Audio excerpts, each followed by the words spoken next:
नमस्कार दोस्तों, मेरे चैनल पर आपका स्वागत है। आइए शुरू करते हैं महत्वपूर्ण प्रश्नोत्तरी। ये बहुत ही इम्पॉर्टेंट क्वेश्चन है जो आपकी परीक्षाओं में पूछे जाते हैं। पहला क्वेश्चन है, साहित्य की परख किसकी कृति है? शिवदान सिंह चौहान की। साहित्य की परख है शिवदान सिंह चौहान की कृति। अगला क्वेश्चन है, हिंदी साहित्य का विवेचनात्मक इतिहास किसकी कृति है? तो ये है सूर्यकांत शास्त्री की।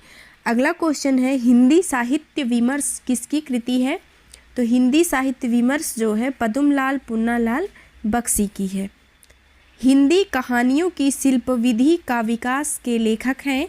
तो हिंदी कहानियों की शिल्प विधि के विकास के लेखक हैं लक्ष्मी नारायण लाल।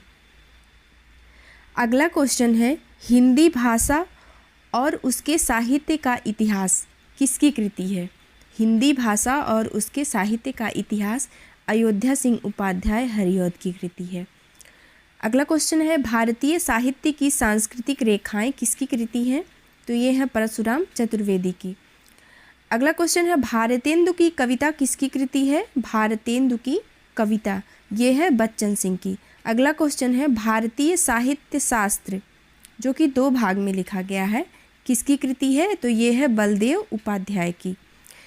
अगला क्वेश्चन है, उजाड़ में संग्रहालय काव्य संग्रह है ये, इसके रचनाकार कौन है? तो इसके रचनाकार हैं चंद्रकांत देव लाते हैं इसके रचनाकार। अगला क्वेश्चन है, गद्य जीवन संग्राम की भाषा है, ये कथन किसका है? गद्य जीवन संग्राम की भाषा है, ये कथन है निराला का। सूर्यकांत त्रिपाठी निराला का कथन है, गद्य जीवन संग्राम की भाषा है। अगला क्वेश्चन है, 1880 में किस पत्र में हरिश्चंद्र को भारतेंदु की उपाधि देने का प्रस्ताव छपा था? तो 1880 में जो है सार सुधा निधि पत्र में हरिश्चंद्र को भारतेंदु की उपाधि देने का जो प्रस्ताव है वो छपा था। अगला क्वेश्चन है कि उस गद्य में अक्सर शहरी नफासत की कमी है, उसमें भतेसपन है, जिंदा दिली में उसका मुकाबला नहीं है, नींद से उठने वाली एक नई जाति का जयघोष उसमें सुनाई पड़ता है। ये जो कथन है ये भारतेंदु के गद्य के संदर्भ में कहा गया है। ये कथन किसका है? तो ये कथन है रामविलास शर्मा का।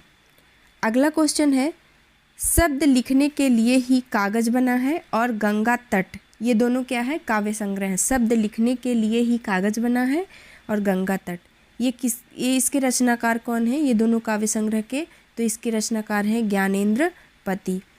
अगला क्वेश्चन है, मुक्ति बोध की जीवनी के रचनाकार हैं? तो मुक्ति बोध की जीवनी के रचनाकार हैं विष्णुचंद्र शर्मा। अगला क्वेश्चन है, रजनी दिन नित्य चला ही किया, ये क्या है? काव्य संग्रह है। रजनी दिन नित्य चला ही किया, इस काव्य संग्रह, ये जो काव्य संग्रह है किसका है? तो ये है हजारी प्रसाद द्विवेदी का। हजारी प्रसाद द्विवेदी का काव्य संग्रह है रजनी दिन नित्य चला ही किया। अगला क्वेश्चन है, दोआब, ये है आलोचना। दोआब आलोचना कृति के लेखक हैं शमशेर बहादुर सिंह। अगला क्वेश्चन है, शांति के योद्धा प्रेमचंद किसकी कृति है? शांति के योद्धा प्रेमचंद्र, ये है अमृत राय की रचना। अगला क्वेश्चन है, प्रेमचंद्र और गोरकी, ये जो है किसकी कृति है? तो ये सची रानी गुरटू की रचना है। अगला क्वेश्चन है, तुलसी रसायन किसकी कृति है? तुलसी रसायन है भगीरथ मिश्र की रचना, भगीरथ मिश्र। अगला क्वेश्चन है, काव्य कला और शास्त्र महाकाव्य विवेचन काव्य के मूल विवेच्य किसकी कृति है? तो ये है रांगेय राघव की। आज के लिए जो है इतना ही क्वेश्चन। इसके साथ ही हम रामधारी सिंह दिनकर की एक छोटी सी कविता भी आप लोगों को सुना देते हैं जो कि रामधारी सिंह दिनकर ने लिखा है, जो हम लोग बचपन में बहुत एंजॉय करते थे। हटकर बैठा चांद एक दिन, माता से वह बोला, सिलवा दो माँ मुझे ऊन का मोटा एक झिंगोला। ठिठुर ठिठुर कर किसी तरह से नहीं, सनसन चलती हवा रात भर, जाड़े से मैं मरता हूँ ठिठुर ठिठुर कर किसी तरह से यात्रा पूरी करता हूँ। आसमान का सफ़र और यह मौसम है जाड़े का, अगर न हो तो ला दो कुर्ता ही भाड़े का। बच्चे की सुन बात कहा माता ने अरे शलोने, बच्चे की सुन बात कहा माता ने अरे शलोने, कुशल करे भगवान लगे मत तुमको जादू टोने। जाड़े की तो बात और है, जाड़े की तो बात ठीक है, पर मैं तो डरती हूँ। एक नाप में कभी नहीं मैं तुझको देखा करती हूँ।